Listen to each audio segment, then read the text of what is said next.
During my baptism, the pastor asked my mom, "Same deal as the last one?"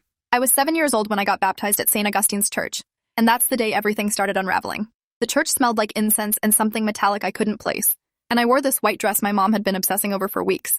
She kept pulling at the fabric and checking the sleeves like it had to meet some specific requirement I didn't understand.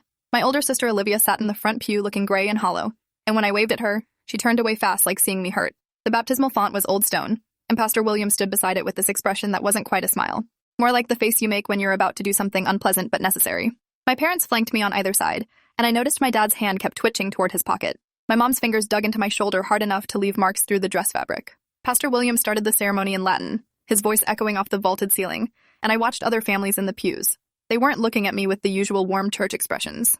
They looked uncomfortable, some even sad, like they were witnessing something they wished they could stop but couldn't. That's when Pastor William leaned down close to my mom and said it. His voice was low, but I was standing right between them at the perfect height to hear every word. Same deal as the last one? There was no warmth in his tone, just this cold transactional quality like he was confirming a business arrangement. My mom's entire body went rigid and her fingers clenched on my shoulder so hard I had to bite my lip to keep from crying out. She nodded once, sharp and fast, and wouldn't look at him. Pastor William's eyes dropped to me for just a second, and something flickered across his face. Pity mixed with resignation, like he was sorry but not sorry enough to stop whatever was happening. Then he straightened up and poured the holy water over my forehead, and the water felt wrong. Too cold, almost burning, and I gasped but nobody seemed to notice except Olivia, who made this small wounded sound from the pew. The ceremony ended and people clapped, but it sounded hollow and forced. My mom rushed us out to the car before anyone could talk to us, practically dragging me by the arm. In the car, I asked what Pastor William meant about the last one, and my mom's hands shook on the steering wheel. Olivia was in the back seat with her eyes closed and her face turned toward the window. My mom opened her mouth twice before any sound came out, and when she finally spoke, her voice was too bright and fake. She said Pastor William was talking about church donation arrangements, and I shouldn't worry about adult business. But her eyes were red and wet, and I knew she was lying. That night, I heard my parents fighting in their bedroom, their voices rising and falling through the walls. I caught fragments. My dad saying, "We can't do this again," and my mom sobbing, "We already took the money," and something about a contract.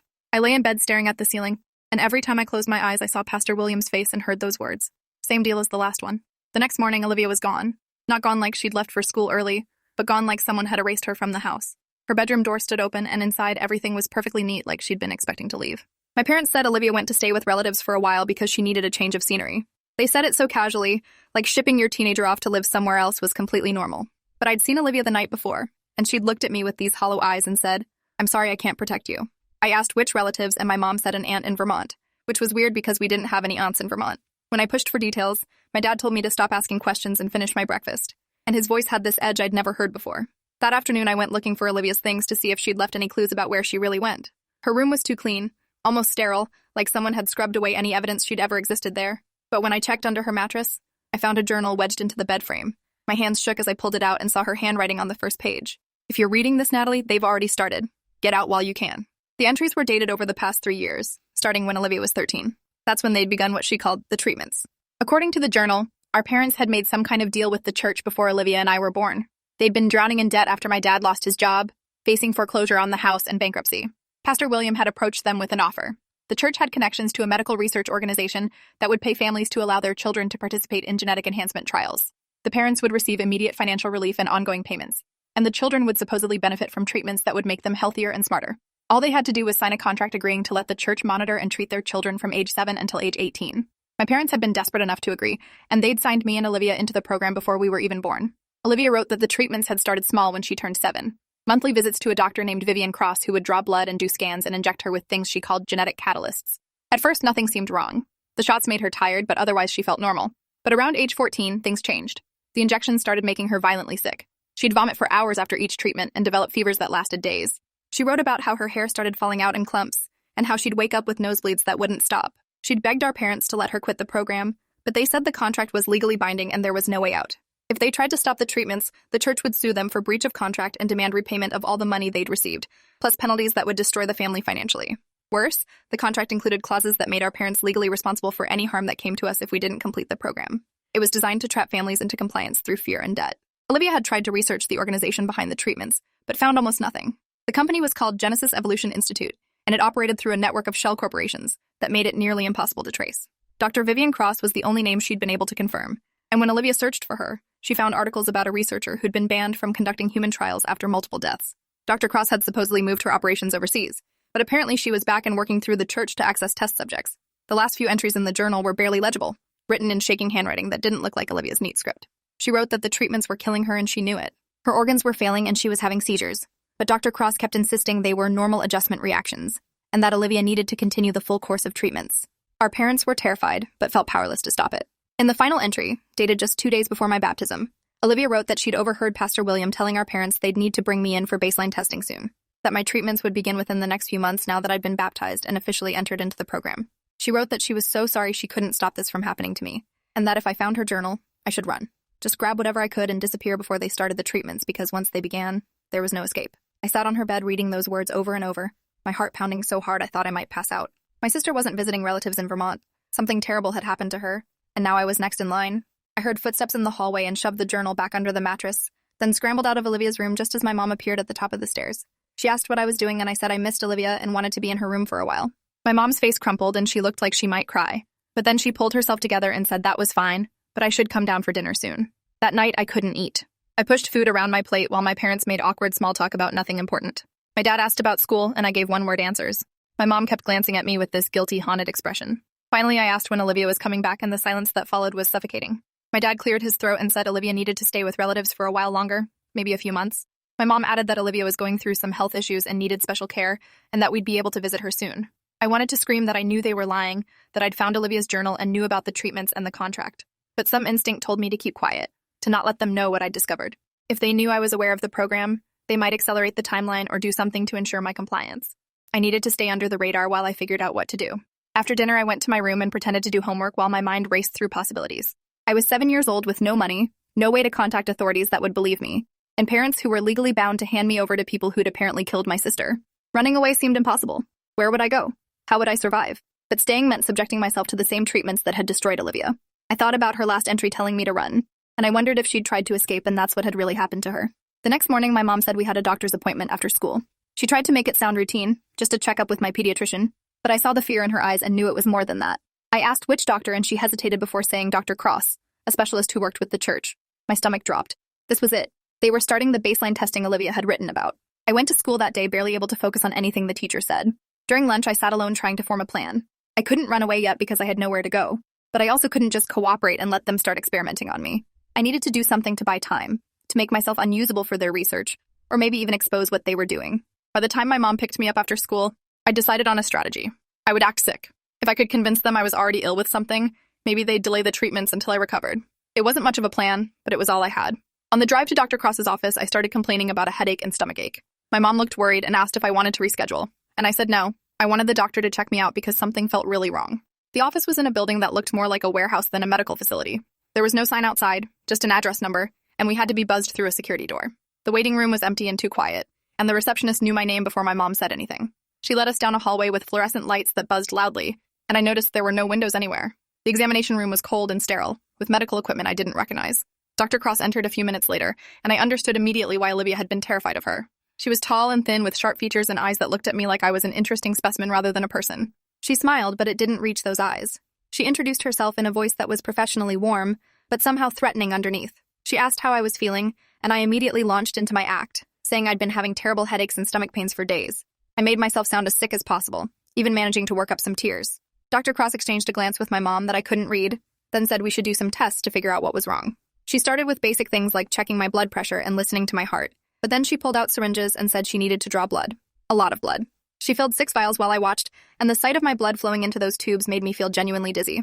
She also did a full body scan with a machine that looked like something from a science fiction movie, and she took swabs from inside my mouth and nose. The whole time she was making notes on a tablet, and I saw she was recording everything about my physical condition. When the examination finally ended, Dr. Cross told my mom that she'd found some concerning markers in my preliminary tests and wanted to run more comprehensive analysis before proceeding with the program protocols. She said it in this clinical way that made it clear she was talking about the genetic enhancement treatments without actually naming them. My mom looked both relieved and terrified, and she asked what kind of concerning markers. Dr. Cross said she couldn't be specific yet, but that she'd need to see me again in 2 weeks for follow-up testing. After we left, my mom was quiet during the whole drive home. I pretended to fall asleep in the car, but I was actually listening to her call my dad and tell him about the appointment. She said Dr. Cross had concerns and was delaying the start of the program, and my dad's voice through the phone was tight with stress as he asked what kind of concerns. My mom said she didn't know, but that we'd find out more at the next appointment. That night, I snuck back into Olivia's room and retrieved her journal. I couldn't keep it under my mattress because my mom sometimes changed my sheets, so I found a loose board in my closet and hid the journal there along with a flashlight. Over the next 2 weeks, I read every entry multiple times, memorizing the details about the Genesis Evolution Institute and Dr. Cross's methods. Olivia had documented everything meticulously, including names of other children in the program and what had happened to them. According to her research, at least 12 kids from our church had gone through the treatments over the past 15 years. 4 had died, 6 had developed severe disabilities, and only 2 had survived relatively intact. One of those survivors was a boy named Michael Pritchard, who'd run away from home at 17 and disappeared. Olivia had been trying to find him because she thought if they worked together, they could expose the program. She'd actually managed to track him down to a city called Ashland about 3 hours north, and she'd written his last known address in the back of the journal. I decided that if I could get to Michael, maybe he could help me.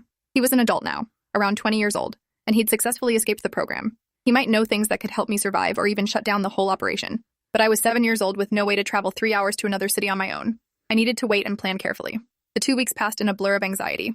I continued pretending to have mysterious symptoms, complaining randomly about dizziness and nausea to maintain the illusion that something was wrong with me. My parents watched me constantly, and I could see them struggling with guilt and fear. They knew they'd signed me up for something that had killed Olivia, and now they were trapped between their legal obligations and their conscience. The night before my follow-up appointment with Dr. Cross, I heard them fighting again. My dad was saying they should run away, just pack up and disappear to another state where the church couldn't find us. My mom was crying and saying they'd be hunted down, that the contract they'd signed gave the Genesis Evolution Institute rights that extended across state lines. She said the organization had connections to law enforcement and government agencies, and that families who'd tried to run in the past had been tracked down within days. I listened with my ear pressed against my bedroom door, and I heard my dad break down crying. He said he'd destroyed our family by signing that contract, that he should have let us lose the house and go bankrupt rather than sell his daughters to these people. My mom was sobbing too, and I heard her say that Olivia might still be alive if they'd fought harder to get her out of the program.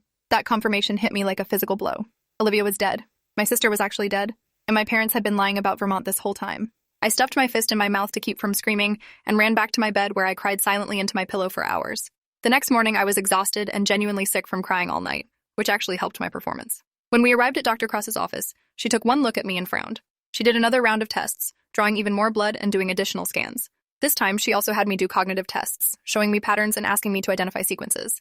I deliberately got several wrong, pretending to be confused and slow. After an hour of testing, Dr. Cross called my mom into a private consultation room while I waited alone in the examination room. I could hear their voices through the wall if I pressed my ear against it, and what I heard made my blood run cold.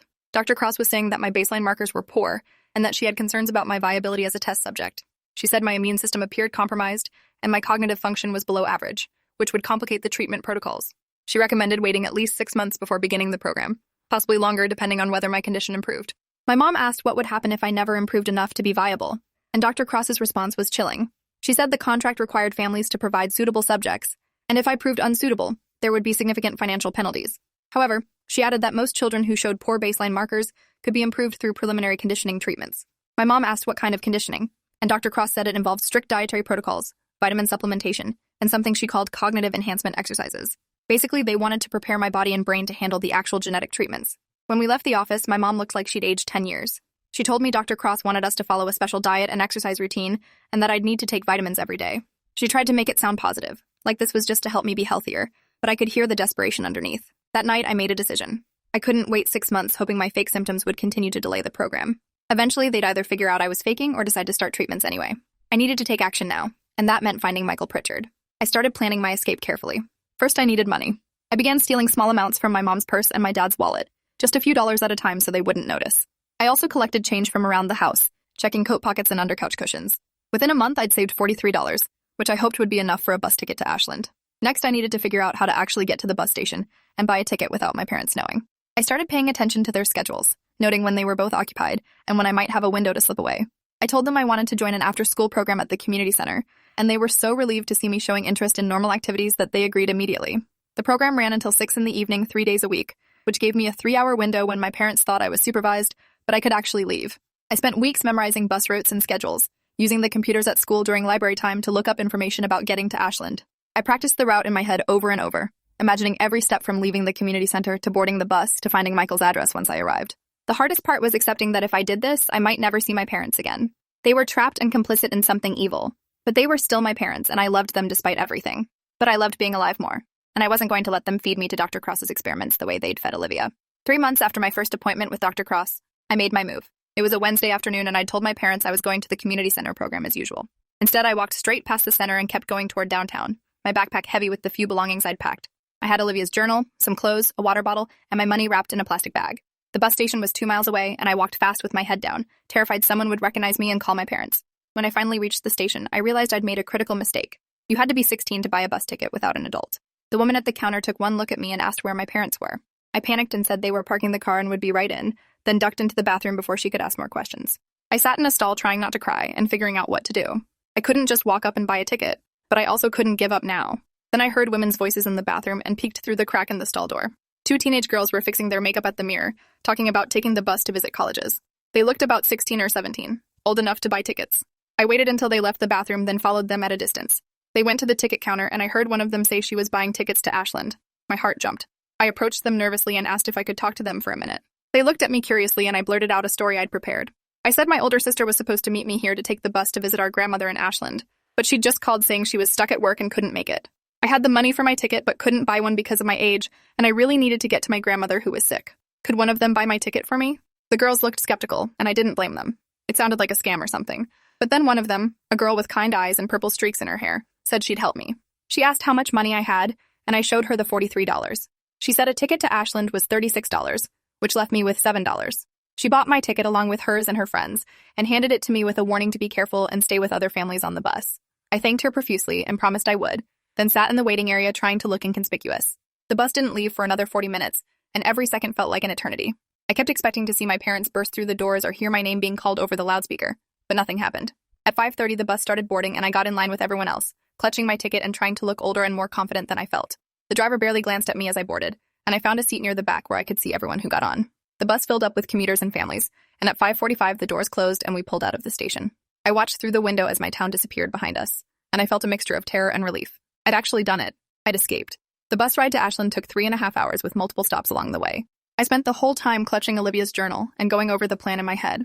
Michael's last known address was an apartment on River Street downtown. I'd memorized the address and had looked up the route from the bus station using maps at school. It was about a mile walk, which I could do even in the dark. My biggest worry was what I'd do if Michael didn't live there anymore, or if he refused to help me. I had $7 left and nowhere else to go. If this didn't work, I'd be a homeless 7-year-old in a strange city with no one to protect me. But I couldn't think about that.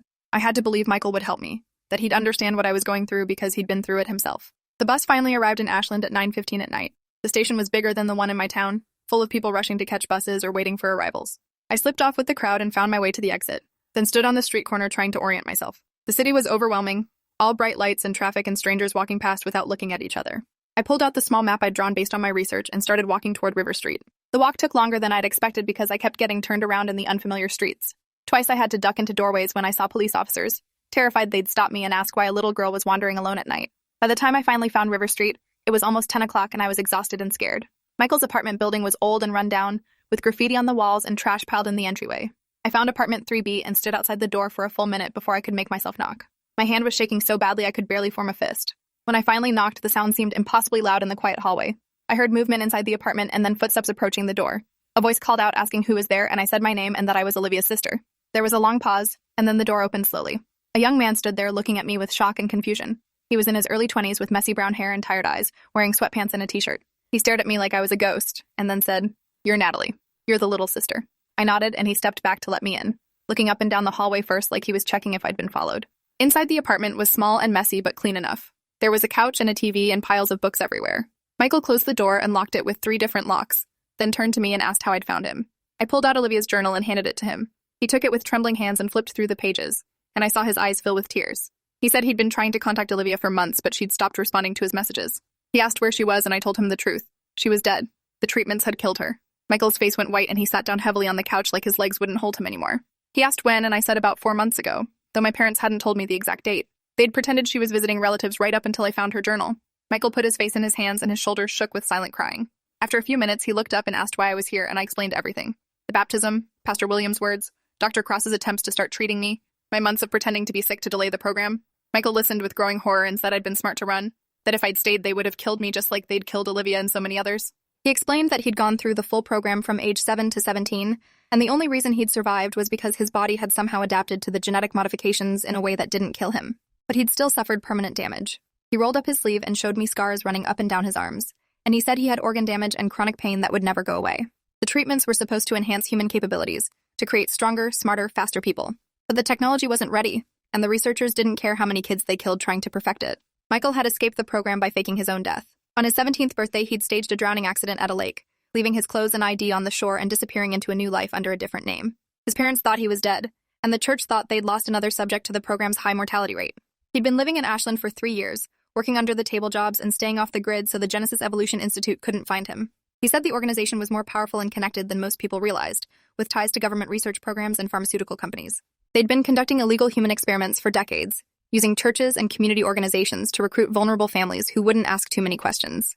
Michael made me food and let me take a shower, and while I was cleaning up, he made some phone calls. When I came out, he told me he'd been in contact with a few other survivors over the years, people who'd escaped the program or whose families had managed to get out. He said there was a woman named Diane Sutherland, who'd been gathering evidence about Genesis Evolution Institute for years, trying to build a case strong enough to bring to authorities. She'd been a research assistant for Dr. Cross back before everything went fully underground, and she'd kept copies of documents and data that proved what they were doing. Michael said if we could get Olivia's journal to Diane along with my testimony as an active target of the program, it might finally be enough to take action. He called Diane that night and explained the situation, and she said she could be in Ashland by tomorrow afternoon. In the meantime, Michael said I needed to stay hidden in his apartment because by now my parents had definitely realized I was missing and would have filed a police report. If I got picked up by cops, they'd return me to my parents and I'd be right back in the program's clutches. I spent that first night on Michael's couch, exhausted but unable to sleep because every sound made me think someone had found me. Michael stayed up too, sitting in a chair by the window watching the street below. Around 2 a.m, he told me about the other kids he'd known in the program. A girl named Rachel who'd died at 14 when her immune system completely failed. A boy named Thomas who'd survived but had such severe neurological damage that he couldn't walk or talk anymore. Another girl named Sophia who'd made it to 18 but now lived in a care facility with permanent cognitive impairments. He said Olivia had been one of the stronger ones, lasting until 16, and that I should be proud of her for fighting as long as she did, and for documenting everything so carefully. He said her journal was going to save lives because it was concrete evidence of what Genesis Evolution Institute was doing to children. The next afternoon, Diane arrived at Michael's apartment. She was in her mid-50s with gray-streaked hair and sharp, intelligent eyes. She hugged Michael like he was her son, then turned to me with an expression of such sadness and determination that I immediately trusted her. She said she'd been waiting years for enough evidence to expose Dr. Cross and the Genesis Evolution Institute, and between Olivia's journal and my testimony, she finally had what she needed. Diane explained that she'd been documenting the program's activities for over a decade, keeping detailed records of every child who'd been enrolled and what had happened to them. She had medical files that Dr. Cross thought had been destroyed, financial records showing money transfers between the church and Genesis Evolution Institute, and testimony from 3 other families who'd been brave enough to come forward despite the legal threats. What she'd been missing was recent evidence and someone who could speak to active recruitment and treatment protocols. Olivia's journal provided both. That evening, Diane sat down with me and a video camera and recorded my full testimony. I told her everything from the baptism to the treatments Olivia had described to my own experiences with Dr. Cross. I showed her the scars on my arms from where Dr. Cross had drawn blood, and I recited details from Olivia's journal about other children in the program. Diane asked hard questions about dates and names and specific procedures, and I answered as thoroughly as I could. The recording session lasted 3 hours, and by the end I was emotionally drained, but also felt lighter somehow, like speaking the truth out loud had lifted a weight off my chest. Diane said she was going to take all this evidence to a federal prosecutor she knew, someone who specialized in medical fraud and human rights violations. She said it would take time to build a case, possibly months, but she was confident they could shut down the program and bring criminal charges against everyone involved. The biggest challenge would be keeping me safe while the investigation proceeded, because if Dr. Cross and Pastor William realized I'd gone to authorities, they might try to silence me before I could testify. Michael said I could stay with him as long as needed, and Diane said she'd work with victim advocates to find me a safe placement. She also said we needed to be strategic about when and how to contact my parents. On one hand, they were victims too, coerced into this program through debt and legal threats. On the other hand, they'd failed to protect Olivia and me, and their continued cooperation with the program made them legally complicit. Diane said the prosecutor would likely offer my parents immunity in exchange for their testimony against Dr. Cross and Genesis Evolution Institute. Over the next 2 months, I lived in hiding while Diane worked with prosecutors to build the case. Michael took care of me, teaching me things and making sure I stayed occupied so I wouldn't sink into depression about everything I'd lost. He got me books from the library and helped me keep up with schoolwork using online resources. I couldn't attend regular school because that would leave a paper trail that could lead the program to me. Some nights I cried for my parents, missing them despite everything, and wondering if they were looking for me or if they'd given up. Michael always let me cry without trying to make it better, and afterwards he'd tell me stories about the world outside the program, all the normal things I'd get to experience once this was over. Diane visited once a week with updates. She said the prosecutor was taking the case seriously and had assigned investigators to look into Genesis Evolution Institute's financial structure and leadership. They'd identified at least 6 other research sites operating under different names, all conducting similar experiments on children. The scope of the organization was bigger than anyone had realized, and it was going to take a coordinated multi-state effort to shut it all down. In the meantime, they'd gotten a warrant to search Dr. Cross's facility in my hometown. The raid happened early one morning with federal agents and local police descending on the building. Inside, they found medical equipment, frozen tissue samples, and extensive files on over 200 children who'd been through the program over the past 30 years. They also found Dr. Cross herself, attempting to destroy evidence by dumping files into an industrial shredder. She was arrested on the spot and charged with human experimentation, medical fraud, child endangerment, and about a dozen other crimes. Pastor William and 3 other church leaders were arrested the same day. The news broke nationally within hours. Major media outlets picked up the story about the evil church and research organization that had been experimenting on children for decades. My face wasn't shown because I was a minor, but Olivia's name came out as one of the victims. I watched the news coverage from Michael's apartment and cried when I saw photos of my sister on the screen. They showed her school picture from when she was 14, before the treatments had made her sick. She looked happy and normal, and I ached thinking about everything that had been stolen from her. My parents were named in the news as participants in the program, though the reports mentioned they'd been coerced through financial desperation and legal contracts. The public reaction was split. Some people felt sorry for the families who'd been trapped in impossible situations. Others said any parent who'd signed their child up for experimental treatments, regardless of the circumstances, deserved to be prosecuted. Diane said she'd been in contact with my parents through her lawyer, and they were cooperating fully with authorities. They'd provided testimony about how they'd been recruited into the program and what threats had been used to ensure their continued participation. In exchange for their cooperation, prosecutors had agreed not to charge them criminally, though they'd likely face civil lawsuits from other families. My mom had asked about me, wanting to know if I was safe, and Diane had told her I was being protected but couldn't have contact until after the trials. The legal process took almost a year. Dr. Cross and Pastor William both went to trial, and I had to testify at both. Walking into that courtroom and seeing Dr. Cross sitting at the defense table was one of the hardest things I'd ever done. She stared at me with such cold hatred that I almost couldn't speak. But then I thought about Olivia and all the other kids who'd died, and I forced myself to tell the truth about everything she'd done. My testimony lasted 2 full days, and I had to answer questions from defense lawyers who tried to make it seem like I was lying or confused. They suggested I'd run away because of normal family problems and made up this story for attention. But Diane and the prosecutors had prepared me well, and I stuck to the facts without getting emotional or defensive. When they showed Olivia's journal as evidence, and I had to read passages out loud describing her treatments and suffering, several jury members were crying. The trial ended with guilty verdicts on all major charges. Dr. Cross got life in prison without the possibility of parole. Pastor William got 30 years. Other church leaders got sentences ranging from 10 to 25 years. The Genesis Evolution Institute was dissolved and its assets seized. Dozens of civil lawsuits were filed by families seeking compensation for what had been done to their children. The whole organization collapsed like a house of cards once the truth came out. After the trials ended, I was finally allowed to see my parents again. We met in a supervised visitation room at a victim services center, with Diane present to mediate. My mom broke down crying the second she saw me, and my dad couldn't even look me in the eye. They apologized over and over, saying they'd made terrible choices and failed to protect us, and they understood if I never forgave them. I told them I was angry and hurt, and that what they'd done to Olivia and almost did to me was unforgivable in a lot of ways. But I also said I understood they'd been manipulated and trapped by people who were experts at exploiting desperate families. The organization had designed the whole system to make parents complicit and keep them silent through fear and shame. My parents would have to live with their choices for the rest of their lives, and so would I. The question was whether we could rebuild any kind of relationship moving forward. We started slowly, with supervised visits once a month, and gradually worked up to more regular contact. I never moved back in with them. Instead, I stayed in the foster care system and eventually was placed with a family who'd lost a daughter to the program years earlier. They understood what I'd been through without needing explanations, and they gave me space to heal while also providing stability and support. I'm 16 now, the age Olivia was when she died. I think about her every day and wonder what kind of person she would have become if she'd been allowed to live. I visit her grave once a month and tell her about my life, about how I'm doing in school and what I want to study in college. I think she'd be proud that I fought back and helped expose the people who killed her. The Genesis Evolution Institute is gone, but the damage it caused will last generations. Some of the surviving victims are still dealing with health problems and disabilities from the treatments. Families are still broken and struggling to recover from the trauma of what they went through. There's a support group now for survivors and family members, and I attend meetings when I can. It helps to be around people who understand what it's like to be targeted by an organization that saw children as experimental subjects rather than human beings. Michael is doing well. He finished his degree and is working as an advocate for medical ethics and patient rights. He speaks publicly about his experience and works with lawmakers to strengthen regulations around human research trials. Diane published a book about the case that's been used in medical schools to teach about the importance of ethical oversight. My relationship with my parents is complicated. We talk regularly and they're trying to make amends, but there's a distance between us that might never fully close. They're seeing therapists and working through their guilt, and I'm working through my anger and grief. Someday maybe we'll find our way back to something resembling a normal family, but for now we're just taking it one day at a time. I decided to study bioethics in college because I want to make sure nothing like Genesis Evolution Institute ever happens again. I want to be part of the systems that protect vulnerable people from exploitation, and I want to honor Olivia's memory by fighting for kids who can't fight for themselves. She saved my life by documenting what was happening to her, and I'm going to spend my life making sure her death meant something. The fear isn't completely gone. Sometimes I still wake up in the middle of the night thinking I hear Dr. Cross's voice or see Pastor William's face. Sometimes I have nightmares about being strapped to a table while they inject me with things that burn through my veins. My therapist says it's PTSD and that it might never fully go away, but it will get easier to manage over time. I'm learning to live with the trauma instead of letting it control me. The story got a lot of media attention, and sometimes people recognize me from news coverage. Most are kind and supportive, but some ask invasive questions or want me to relive the worst moments for their entertainment. I've learned to set boundaries and walk away from situations that don't feel safe. Life isn't perfect and probably never will be completely normal, but I'm alive, and I'm free, and I have a future that Olivia never got to have. That has to be enough. I'm building something from the rubble of what was taken from me, And every day I survive and thrive is a victory against the people who tried to destroy me. Olivia's journal sits on my bookshelf now, a reminder of her courage and love. Sometimes I read through it and talk to her through the pages, telling her about my day or asking her advice about things.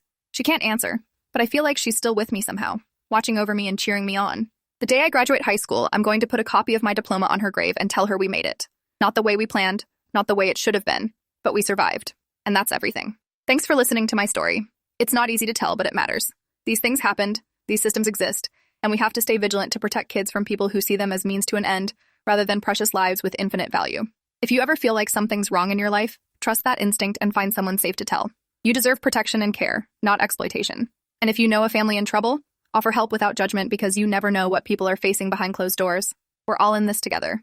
Appreciate you watching this far. If you enjoyed it, drop a like, leave a comment, and subscribe so you won't miss the next story.